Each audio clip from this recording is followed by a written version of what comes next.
भक्त बोले देखो भैया हो, अब इसने किसी भी भाव से किसी को भी पुकारा हो, परंतु नारायण को पुकारा है। अब एक बात बताओ, नारायण कौन है? असली नारायण ये है या हमारे स्वामी?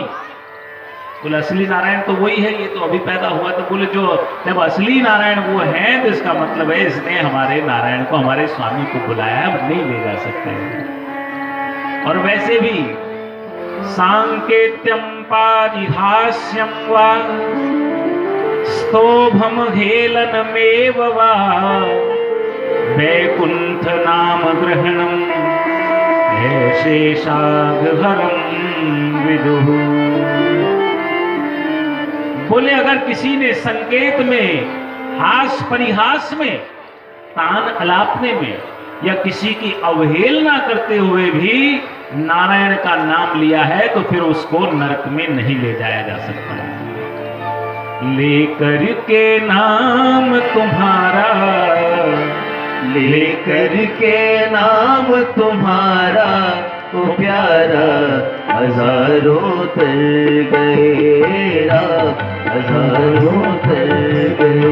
लेकर के नाम तुम्हारा, लेकर के नाम तुम्हारा प्यारा, हजारों तर गए राम, हजारों तर गए। जीवन भर देखे सपने और नाम नहीं ले पाए, जीवन भर देखे सपने और नाम नहीं ले पाए। याद किया सबको हमने पर नाम याद नहीं आए, याद किया सबको हमने पर नाम याद नहीं आए। किया हमने तुमसे किनारा, किया हमने तुमसे किनारा ओ प्यारा, हजारों तर गए राम, हजारों तर गए। लेकर के नाम तुम्हारा, लेकर के नाम तुम्हारा ओ प्यारा, हजारों तर गए राम, हजारों तर गए।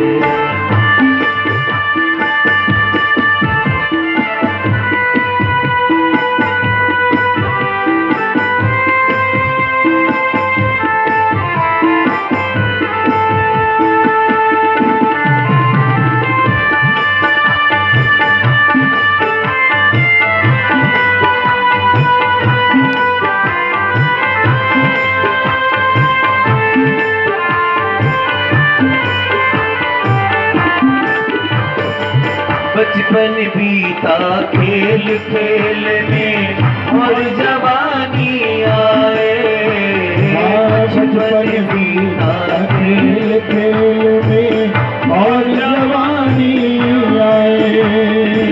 उसमें भी भटके इस जग में कृष्ण नाम नहीं गाए, उसमें भी भटके इस जग में कृष्ण नाम नहीं गाए। अब तुम ही दे दो सहारा, अब तुम ही दे दो सहारा वो प्यारा, हजारों तर गए राम, हजारों तर गए।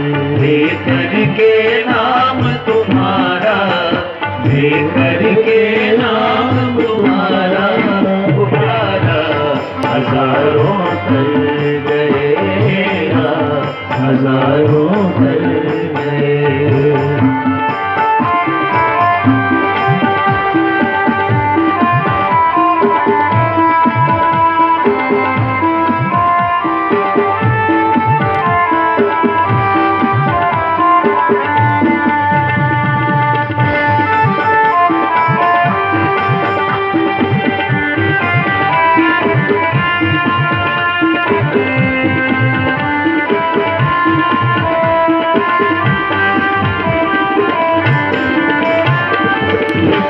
दुलारी शबरी के बट सबके मन को भाए, पद दुलारी सबरी केवट सबके मन को भाए।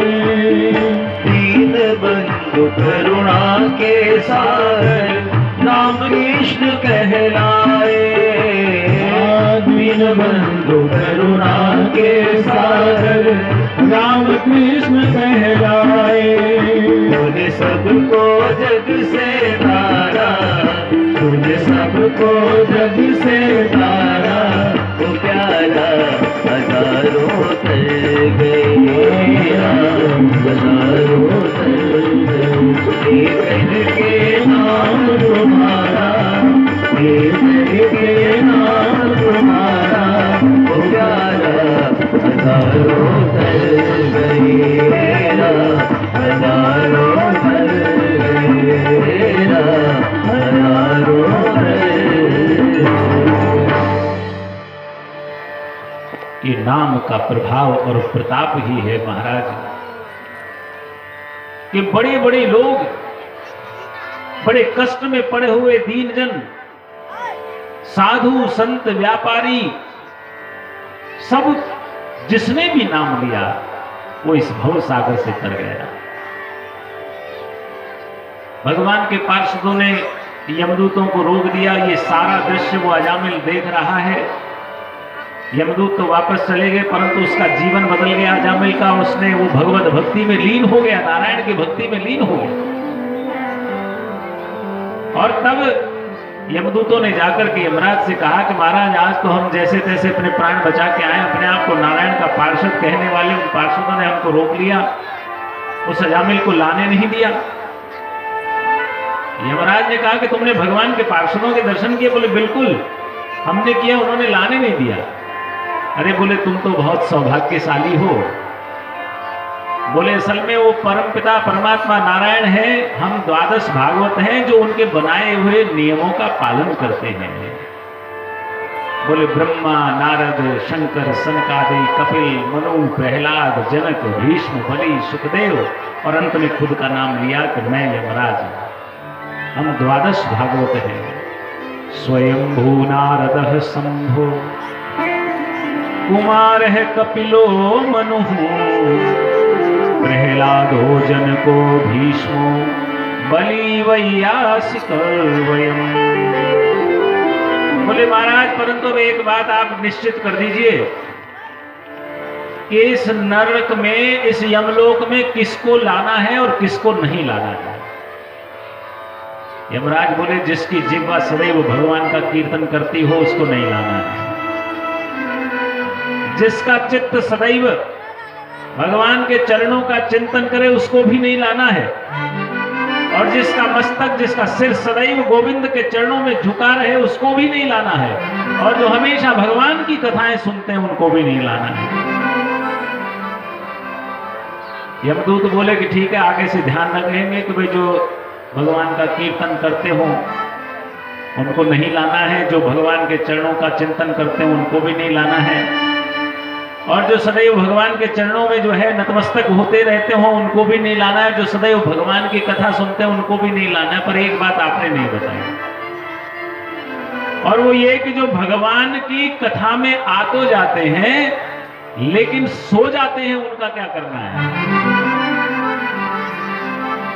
यमराज बोले जो भगवान की कथा में आकर के भी सो जाते हैं उनको भी नहीं लाना है, क्योंकि जब जब भी भगवान के नाम का कीर्तन होता है और कीर्तन उनके कानों में पड़ता है तो वो भी नरक के लिए उनके रास्ते बंद हो जाते हैं। जय जय श्री राम। ऐसे ही कथाएं कहते हुए सूत जी महाराज ने दक्ष के द्वारा, दक्ष की जो 60 कन्याएं हैं उनकी कथाओं को और उनके दौहित्र जिनका नाम विश्वरूप हुआ, विश्वरूप के द्वारा इंद्र से क्रुद्ध होकर स्वर्ग छोड़कर गए हुए बृहस्पति के जाने के बाद विश्वरूप को गुरु बनाने के कारण जब विश्वरूप ने इंद्र को नारायण कवच का उपदेश किया, उस नारायण कवच के कारण ही देवता फिर से राक्षसों को जीत पाए।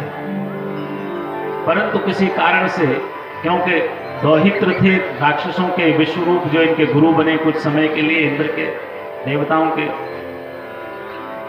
अब दौहित्र हैं राक्षसों के, इसलिए थोड़ा सा लगाव ननियाल पक्ष की तरफ रहता ही है व्यक्ति का।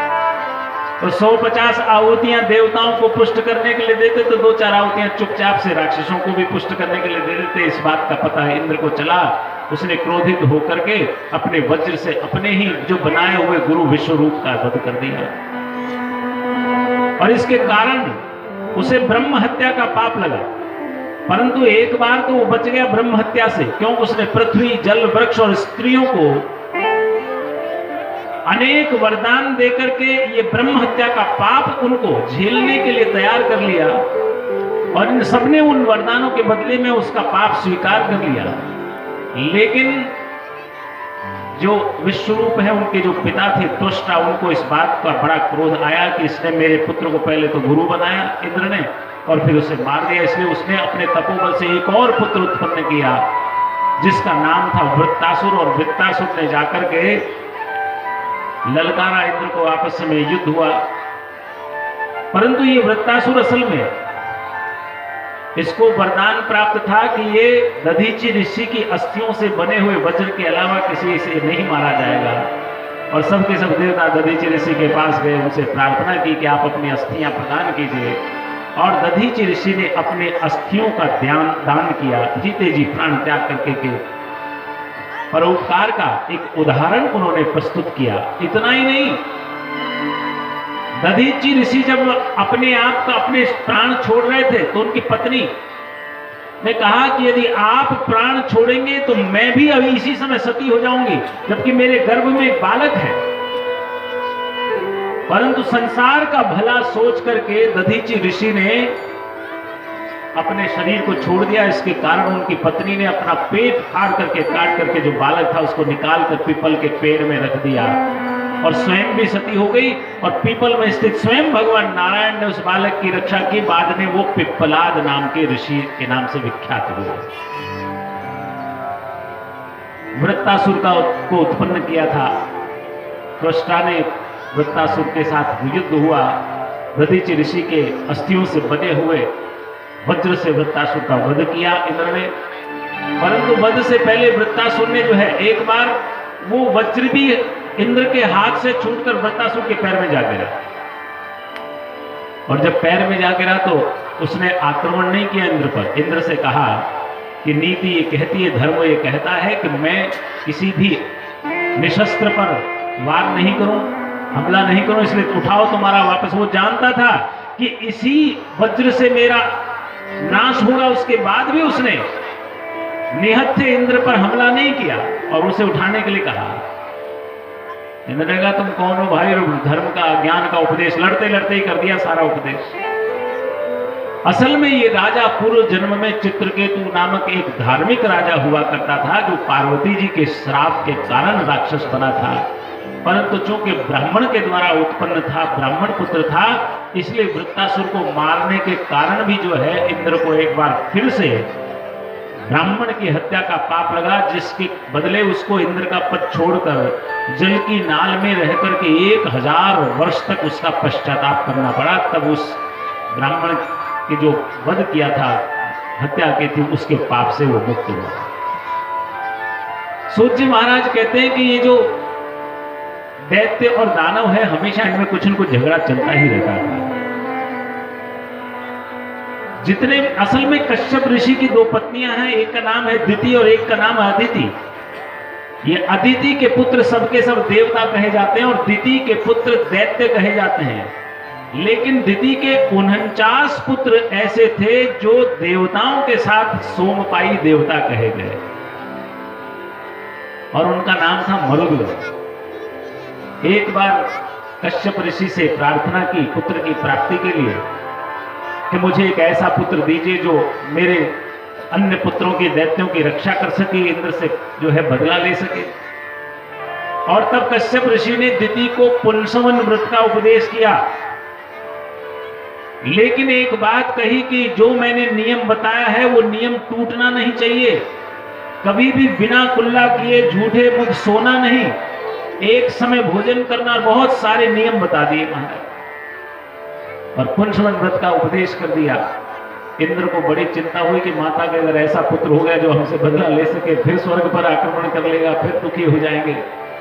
तो नौकर बनकर के, सेवक बनकर के माता दिति के आसपास रहने लगा इंद्र, कि जब भी मौका लगेगा मैं उस पुत्र को गर्भ में ही मार दूंगा। एक दिन भूलवश माता ने भोजन किया और भोजन करके कुल्ला किए बिना झूठे मुख से सो गई। इसी की प्रतीक्षा कर रहा था इंद्र। तुरंत जो है भीतर प्रवेश किया गर्भ में, और जो गर्भ था उस बालक के 7 टुकड़े कर दिए। 7 टुकड़े करने के बाद भी पुंसवन व्रत का ऐसा प्रभाव था कि वो बालक मरा नहीं, अपितु 7 टुकड़े होकर के भी जोर जोर से रोने लगा। इंद्र जो घबरा गया, 7 के और 7 टुकड़े कर दिए, 49 हो गए, फिर भी वो मृत्यु को प्राप्त नहीं हुआ, रोने लगे। माता दिति मूर्छित हो गई, और ऐसे में वो घबरा गया, क्या करें। तो उसने कहा कि मारुद मारुद मारुद, यानी मत रो मत रो मत रो, और उनका नाम ही मारुदगण हो गया। बोले हम रोए कैसे नहीं, तुम हमें मारना चाहते हो, हम कैसे, हम भयभीत हैं। बोले तुम चिंता मत करो, मैं तुमको सोमपाई देवता बना दूंगा, अमृत का पान करा करके तुमको जो है अपने साथ मिला लूंगा, तुम मेरा कभी कोई अनिष्ट मत करना। मारुदगणों ने कहा कि अगर इतना अच्छा अवसर मिलेगा तो हम तुम्हारा विरोध क्यों करेंगे। और तब उन मरुदगणों को अमृत का पान करा करके सोमपाई देवता बना लिया इंद्र ने, जो हमेशा से दैत्यों के नहीं देवताओं का ही साथ देते रहे। और इस बात की प्रसन्नता रानी जो दिति है माता, उसको भी जब पता चला तो उसे बड़ी प्रसन्न हुआ। तो इस प्रकार से सूत जी महाराज कथा कह रहे थे कि हमेशा इनमें कोई न कोई झगड़ा होता देवताओं में, परंतु राक्षस जो है बड़े हमेशा उनके ऊपर जो है आक्रमण करते, स्वर्ग पर आक्रमण कर लेते, देवता दुखी होते। ऐसे में भगवान को अवतार लेना पड़ता और इन दुष्ट राक्षसों का वध करके इनका नाश करना पड़ता। तो भगवान सदैव इन देवताओं का पक्ष लेते। तो सौनक ऋषि ने पूछा कि महाराज एक बात बताइए कि भगवान जो है सदैव देवताओं का ही पक्ष क्यों लेते थे, क्यों वो हमेशा इन राक्षसों का वध कर दिया करते थे इनको बचाने के लिए। तो यहां पर सूत जी महाराज कहते हैं कि बिल्कुल यही प्रश्न परीक्षित ने भी सुखदेव मुनि से किया था, और सुखदेव मुनि ने उसको उत्तर दिया कि राजा परीक्षित, जो तूने प्रश्न किया है यही राजसूय यज्ञ में युधिष्ठिर ने जो है जब शिशुपाल का वध किया भगवान नारायण ने, उस समय नारद से किया था, और नारद जी ने उसको ये बताया था कि एक कथा सुनाई थी जय और विजय की, कि असल में भगवान के प्रति भगवान दोनों के लिए एक ही है, लेकिन अपने भक्तों पर ही कृपा करने के लिए कभी कभी उनको राक्षसों को मारना पड़ता है। बोले जैसे जय और विजय 2 द्वारपाल थे भगवान के, सनकादिक मुनि ने उनको श्राप दे दिया 3 जन्मों तक राक्षस बनने के लिए। तो ऐसे में राक्षस बनने पर भगवान को ही अवतार लेकर के उनको जो है समाप्त करके, उनको मार करके उनका उद्धार करने के लिए अवतार लेना पड़ा। और तब उन्होंने कथा सुनाई कि जय और विजय को श्राप मिला हिरण्याक्ष और हिरण्यकश्यप के रूप में। उनका जन्म हुआ, हिरण्याक्ष का वध कर दिया भगवान वराह के रूप में भगवान नारायण ने, जिसकी कथा हम पूर्व में ही कह चुके हैं। और उसी हिरण्याक्ष का जो दूसरा भाई था जिसका नाम था हिरण्यकश्यप, ये मुल्तान का राजा हुआ करता था। और जब हिरण्याक्ष को भगवान नारायण ने वराह बनकर के मार दिया तो इसने ब्रह्मा जी को प्रसन्न करने के लिए कठोर तपस्या की महाराज।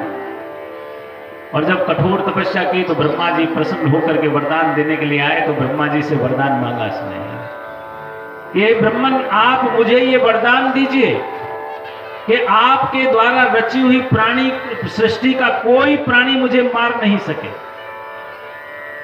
न नर न पशु कभी मुझे मार सके, न घर के भीतर न घर के बाहर मेरी मृत्यु हो, न दिन में और ना ही रात्रि में मेरी मृत्यु हो, न अस्त्र से और ना ही शस्त्र से मैं मारा जाऊं, न पृथ्वी में और न आकाश में मैं मरूं।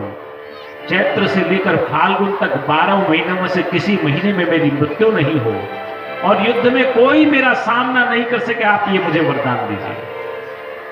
ब्रह्मा जी ने प्रसन्न होकर के कहा कि ठीक है पुत्र, मैं तुमको यही वरदान देता हूं कि मेरे द्वारा रची हुई सृष्टि का कोई प्राणी तुमको नहीं मार सकेगा, न नर न पशु न भीतर न बाहर, न दिन में न रात्रि में, न अस्त्र से न शस्त्र से, न पृथ्वी में आकाश में। चैत्र से लेकर फाल्गुन महीने किसी महीने में तुम्हारी मृत्यु नहीं होगी और युद्ध में कोई तुम्हारा सामना नहीं कर सकेगा। इस प्रकार से वरदान प्राप्त करके हिरण्यकशिपु सबसे पहले बोले, जिस नारायण ने मेरे भाई हिरण्याक्ष को मारा है सबसे पहले उससे बदला लूंगा, और वैकुंठ पहुंच गया।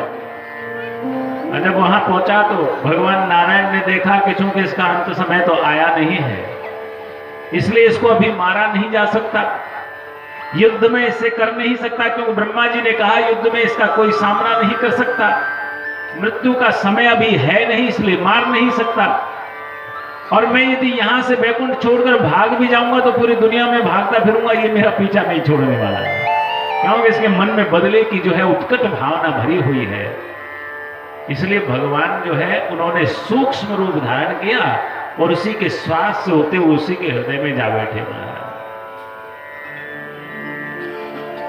वो चारों तरफ पूरी दुनिया में ढूंढता रहा भगवान नारायण को, परंतु भगवान नारायण कहीं नहीं दिखे, क्योंकि जितने भी राक्षस प्रवृत्ति के रोग है ना, ये हमेशा बाहर ही बाहर देखते हैं, अपने भीतर कभी नहीं झांकते। दुष्ट व्यक्तियों को आपने देखा होगा, हमेशा दूसरों की बुराई करता रहता है, कभी खुद के लिए नहीं कहता कि मैं भी दुष्ट हूं, कभी वो नहीं कहता कि मैंने ये अपराध किया है, हमेशा दूसरे का अपराध, दूसरे की कमजोरी, दूसरे की परेशानियां ढूंढता रहता है, दूसरों को दोष देता रहता है, खुद को कभी दोष नहीं देता, कभी भी अपने भीतर नहीं देखता। ऐसा ही ये राक्षस हिरण्यकशिपु, भगवान तो इसके भीतर ही बसे हुए थे और ये भगवान को सारी दुनिया में ढूंढ रहा था। कस्तूरी भीतर बसे, कस्तूरी ना भी बसे, मृग ढूंढत वनमान। जैसे मृग पूरे जंगल में ढूंढता रहता है कस्तूरी को, क्योंकि उसकी सुगंध उसको आती है और उस सुगंध को ढूंढता रहता है पूरे जंगल में, लेकिन उसको पता नहीं कि वो सुगंध जो कहीं और से नहीं, उसी की नाभि में जो कस्तूरी है वहां से आ रही है। कालांतर में वापस लौट करके मुल्तान पर राज्य करने लगा हिरण्यकशिपु। धीरे धीरे कई पुत्र हुए, उनमें से एक पुत्र जो भगवान का परम भक्त था और उसका नाम था प्रहलाद। ब्रह्मण्यशील संपन्न सत्य संधो जितेन्द्रिय आत्मवत सर्वभूतानां एकः प्रिय सुरेतमः। ब्राह्मण भक्त, शील संपन्न, सत्य बोलने वाला, इंद्रियों को जिसने अपने वश में कर रखा है, अपने भीतर देखने वाला, सबका प्रिय ऐसा प्रहलाद उसका पुत्र बन करके आया। सभी पुत्रों के साथ प्रहलाद को भी हिरण्यकश्यप ने संडामर्क मुनि के आश्रम में विद्या अध्ययन के लिए भेज दिया। संडामर्क मुनि के पुत्रों ने सब बालकों के साथ प्रहलाद को भी पढ़ाया लिखाया, उनके कुल की क्या परंपरा है, सारी परंपराओं के बारे में बताया। और जब विद्या अध्ययन करके लौट करके आए, एक दिन प्रहलाद को गोद में बिठा रखा हिरण्यकश्यप ने और पूछा, बेटा बताओ संडामर्क मुनि के आश्रम में जाकर के क्या सीख करके क्या आए, क्या पढ़ा तुमने? प्रहलाद कहता है कि मैंने तो यही जाना है, यही सीखा है, जो भी विद्या अध्ययन मुझे जो ज्ञान प्राप्त हुआ उसका सारा सार यही है हे पिताश्री, कि काम क्रोध लोभ मोह ममता इन सबको छोड़कर केवल भगवान नारायण का भजन करें, यही सबसे बड़ी बात है। जैसे ही नारायण का नाम सुना, गोद से उतार के पटक दिया प्रहलाद को। अरे मूर्ख, मेरे ही शत्रु का नाम उजागर करता है, मेरे शत्रु की प्रशंसा करता है।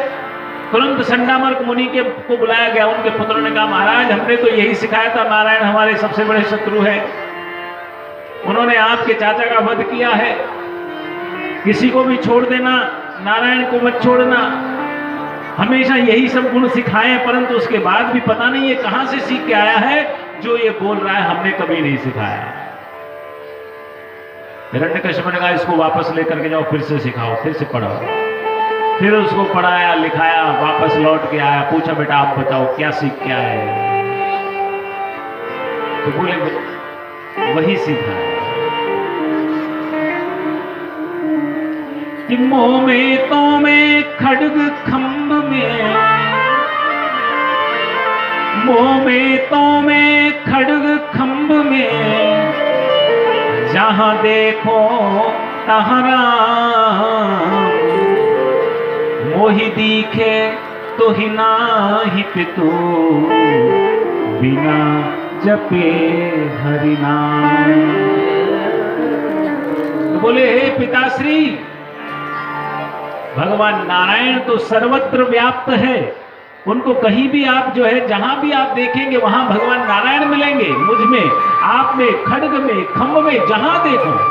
बस आवश्यकता है तो केवल भगवान का भजन करने की।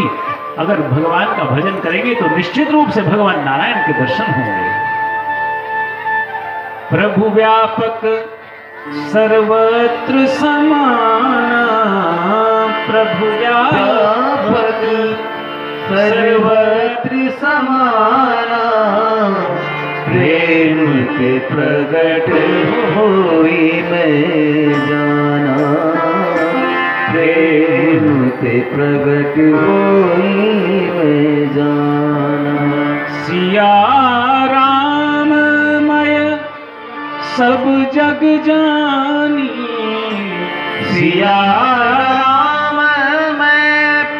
सब जग जानी, करहूं प्रणाम जोरी जुग पानी, करहूं प्रणाम जोरी जुग पानी, हरि व्यापक सर्वत्र समाना, हरि व्यापक सर्वत्र समाना, प्रेम ते प्रगट होई मैं जाना, प्रेम ते प्रगट होई मैं जाना। कि हे पिताश्री, भगवान तो सर्वत्र व्याप्त है, बस आवश्यकता है तो केवल प्रेम की, आराधना की, भक्ति की, निष्ठा की, श्रद्धा की। इसलिए सर्वत्र उनको समझ करके उनको प्रणाम करना चाहिए। वंदन करता हूं मैं तो, हे पिताश्री, काम क्रोध लोभ मोह छोड़कर, उनसे वैर छोड़ करके उनके भक्त हो जाओ, उनका भजन करो। प्रहलाद की इस प्रकार की बातें सुनकर बड़ा क्रोध आया हिरण्यकश्यप को। हिरण्यकश्यप ने मन में विचार किया कि ये बालक मेरा पुत्र नहीं हो सकता, इस दुष्ट का तो अंत कर दो, वध कर दो। और उसको मारने के लिए महाराज कई प्रकार के उपाय किए गए। कई उपाय, कभी पहाड़ से धक्का देकर गिराने का प्रयास किया, कभी खौलते हुए तेल में डालकर मारने का प्रयास किया, यहां तक कि उसकी बहन, जिसको ये वरदान प्राप्त था कि अग्नि उसको जला नहीं सकती, उसकी बहन होलिका ने अपनी गोद में बिठाकर उसे जलाने का प्रयास किया। परंतु भगवान की लीला बड़ी अद्भुत थी कि वो बालक तो बच गया और वो होलिका, जिसको अग्नि से नहीं जलने का वरदान था, वो भी जल गई, भस्म हो गई। और तब एक दिन तो स्थिति ये हो गई कि पुत्र भी वहीं दरबार में बैठा हुआ, पिता भी बड़े क्रोधित होकर उसे जो है धिक्कार रहे थे कि धिक्कार है तुझे कि जो तू मेरा पुत्र होकर भी भगवान नारायण की भक्ति करता है, उसकी प्रशंसा करता है, मेरे शत्रुओं की सदैव प्रशंसा करने में लगा रहता है। अरे कहां है तेरा वो नारायण, कहां है तेरा वो भगवान? बोले आप जहां भी देखोगे वहीं भगवान है, इस खड्ग में भी, खंभ में। और जैसे ही उसने अपने तलवार से महाराज उस खंभ पर प्रहार किया तो वो खंभ फाड़ कर स्वयं भगवान नारायण प्रकट हो गए, नृसिंह रूप में भगवान प्रकट हो गए। सहसत्वमेनं परितोऽपि पश्यन् स्तंभस्य मध्यादनु निर्जिहानम् नायं मृगो नापि नरो विचित्रः महोकिमे तन्न मृगेंद्र रूपम। भगवान नारायण भक्तों ने देखा कि ना तो ये नर है ना पशु है, ये तो एक विचित्र प्रकार का जीव है जो नृसिंह के रूप में भगवान नारायण प्रकट हुए हैं। और नारायण ने प्रकट होकर नृसिंह रूप में प्रकट होकर के हिरण्यकश्यप को उठा लिया और उठाकर अपनी जंघाओं पर पटक लिया और कहा कि देख हिरण्यकश्यप, तूने वरदान मांगा था कि ब्रह्मा की रची हुई सृष्टि का कोई प्राणी तेरा वध नहीं कर सकता, तो ब्रह्मा ने मेरी रचना नहीं की है, उसकी इस रची हुई सृष्टि का मैं प्राणी नहीं हूं। तूने वरदान मांगा था कि ना तो नर तुझे मार सके ना पशु। देख, ना तो मैं नर हूं और ना ही पशु हूं, मैं नृसिंह हूं। तूने कहा था कि ना दिन में और ना ही तेरी रात्रि में मृत्यु होगी। देख, इस समय ना दिन है ना रात्रि, इस समय संध्या वेला है, संध्या का समय है। ना घर के भीतर हूं मैं और ना ही घर के बाहर हूं, मैं देहरी पर बैठा हुआ हूं। तूने कहा था कि ना अस्त्र से और ना ही शस्त्र से तेरी मृत्यु होगी, तो याद रखना, अस्त्र का प्रयोग करूंगा ना शस्त्र का, मैं अपने नाखूनों से ही फाड़ कर तेरा जो है अंत कर दूंगा। तूने कहा था कि ना पृथ्वी में और ना ही आकाश में तेरी मृत्यु हो, तो इस समय ना तो तू आकाश में है और ना ही पृथ्वी पर, क्योंकि तू मेरी जंघाओं पर पड़ा हुआ है। और इस समय चैत्र से लेकर फाल्गुन तक कोई महीना नहीं है, इस समय अधिक मास चल रहा है। और उसी समय देखते ही देखते भगवान नृसिंह देव ने उस दुष्ट राक्षस को जय जयकार जय जयकार जय जयकार हो, जय जयकार जय जयकार हो, भगवान तुम्हारी जय जयकार हो, भगवान तुम्हारी जय जयकार हो। जय जयकार जय जयकार जय जयकार हो, जय जयकार जय जयकार जय जयकार हो, भगवान तुम्हारी जय जयकार हो, भगवान तुम्हारी जय जयकार हो। जय जयकार जय जयकार जय जयकार जय जयकार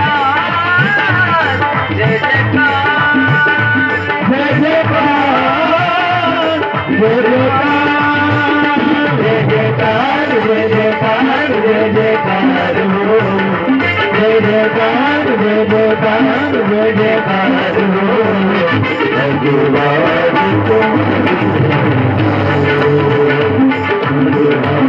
जय जयकार हो। जाको राखी साइया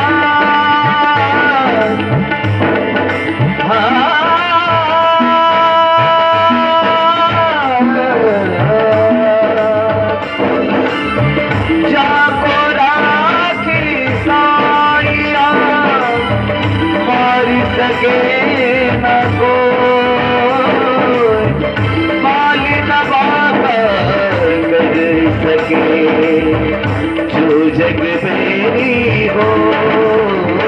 जय जयकार जय जयकार जय जयकार हो, जय जयकार जय जयकार जय जयकार हो, भगवान तुम्हारी जय जयकार हो, भगवान तुम्हारी जय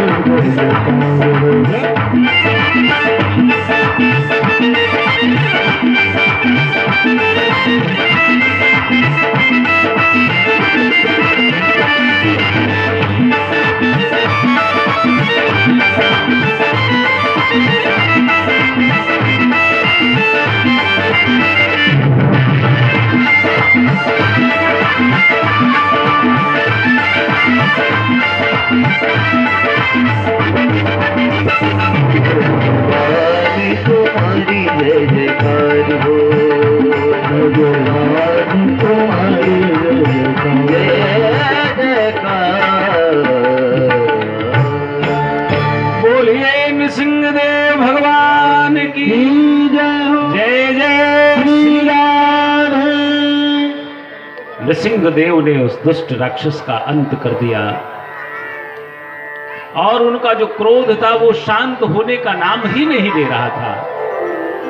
सबके सब देवता घबरा गए, वहां उपस्थित लोग घबरा गए कि क्या किया जाए।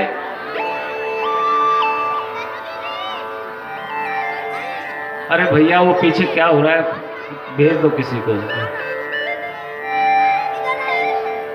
पता नहीं, कभी कभी तो ऐसा। आप लोग बातें नहीं करें, कथा में आए हैं तो कथा ही सुने, घर की चिंता घर पे छोड़ के आए। बातें नहीं करें आपस में, कथा में ध्यान रखें। ब्रह्मादयः सुरगणा मुनयोऽथ सिद्धः सत्वैकतानमतयो वचसां प्रवाहै नाराधितुं पुरुगुणैरघुनापि पिप्रुः किं तोष्टुमर्हति समे हरिरुग्रजातेः।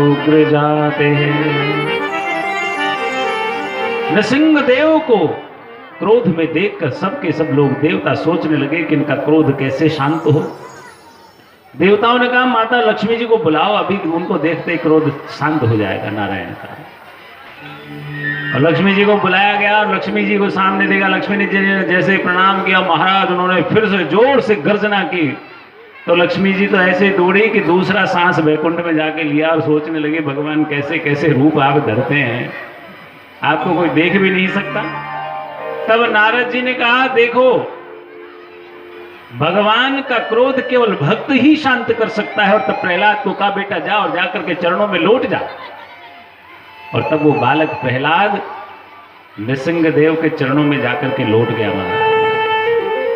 और जब चरणों में लौटा तो सारा क्रोध उनका शांत हो गया और उन्होंने गोद में उठा लिया और गोद में उठा करके उससे कहा कि बेटा बता मैं तेरी क्या इच्छा पूर्ण करूं, जो तेरी इच्छा हो वो मुझसे वरदान मांग ले। भगवान ने जब मांगने के लिए कहा तो प्रहलाद जी कहते हैं कि प्रभु मुझे कुछ नहीं चाहिए, आपके दर्शन हो गए, बस इससे बढ़कर लाभ इस संसार में भला क्या हो सकता है मेरे। भगवान ने कहा बेटा अब आए हैं तो कुछ न कुछ तो दे करके जाएंगे। और प्रहलाद कहता है मैं अगर मांगू तुझे पर तुम ना देना कुछ मुझे, मैं अगर मांगू तुझे पर तुम ना देना कुछ मुझे, वरना आशिक नहीं मजदूर हो जाऊंगा मैं।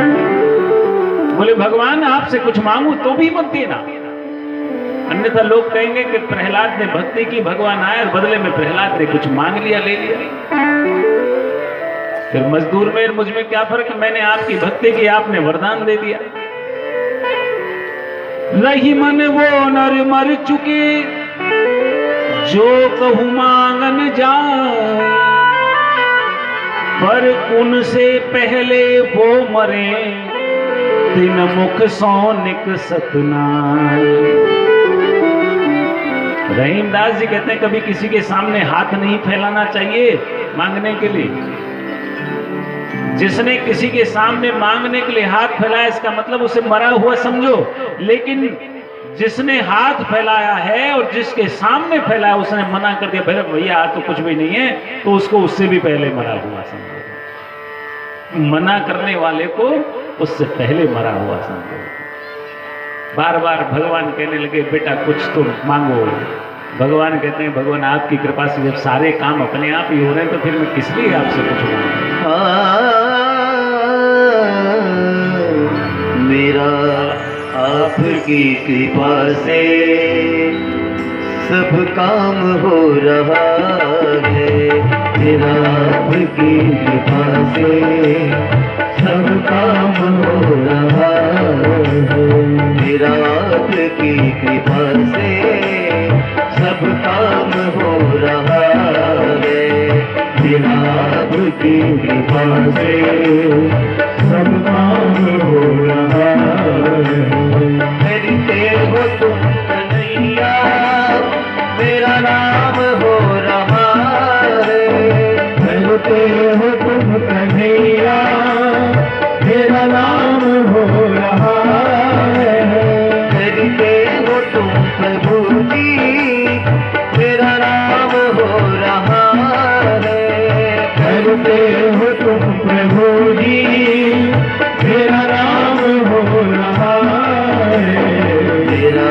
आपकी कृपा से सब काम हो रहा है, मेरा आपकी कृपा से सब काम हो रहा है।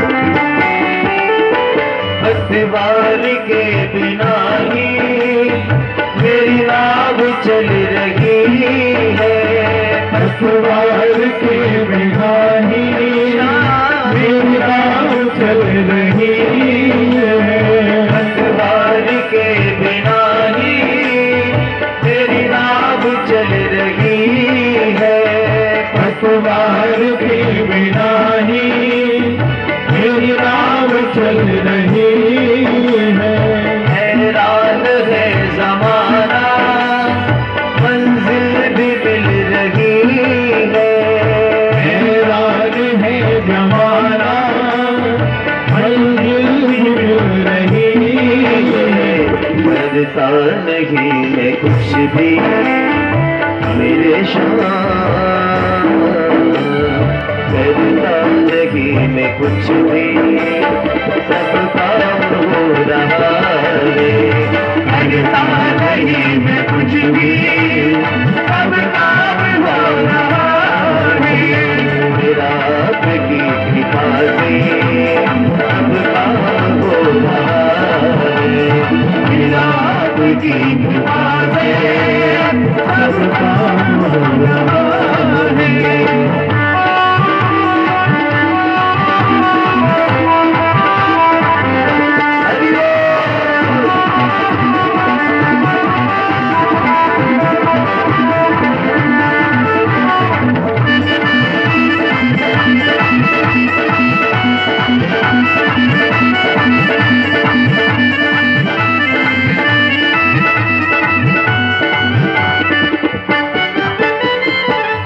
साथ हो जो मेरे, किस चीज की कमी है, तुम साथ हो जो मेरे, किस चीज की कमी है, किसी और चीज की अब दरकार भी नहीं है, किसी और चीज की अब दरकार भी नहीं है।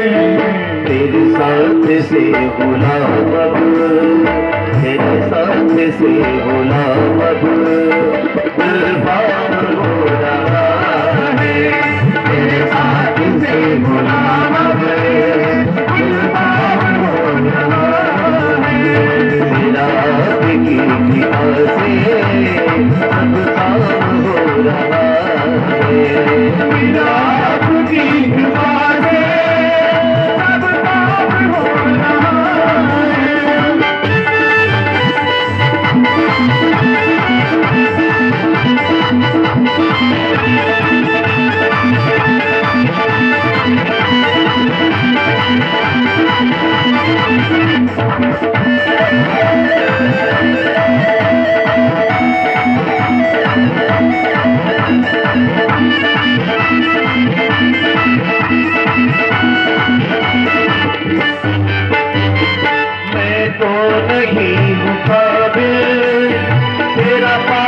कैसे पाऊं, मैं तो नहीं हूँ काबिल, तेरा पार कैसे पाऊं, टूटी हुई वाणी से गुणगान कैसे गाऊं, टूटी हुई वाणी से गुणगान कैसे गाऊं, आपकी ही प्रेरणा से मेरे शान,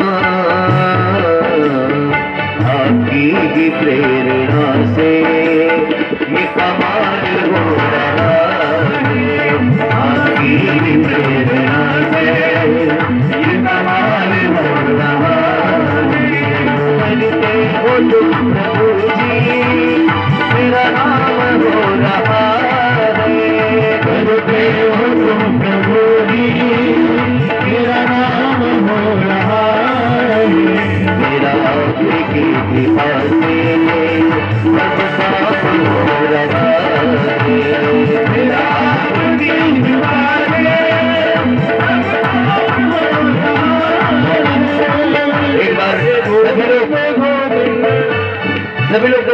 गाइए मेरे साथ, और सब लोग मेरे साथ गाइए। राधे राधे गोविंद गोविंद राधे, राधे राधे गोविंद गोविंद राधे, राधे राधे गोविंद गोविंद राधे, राधे राधे गोविंद गोविंद राधे, राधे राधे गोविंद गोविंद राधे, राधे राधे गोविंद गोविंद राधे, राधे राधे गोविंद गोविंद राधे, राधे राधे गोविंद गोविंद राधे, राधे गोविंद राधे गोविंद राधे गोविंद राधे गोविंद राधे गोविंद राधे गोविंद राधे गोविंद राधे गोविंद राधे गोविंद राधे गोविंद राधे गोविंद राधे गोविंद राधे गोविंद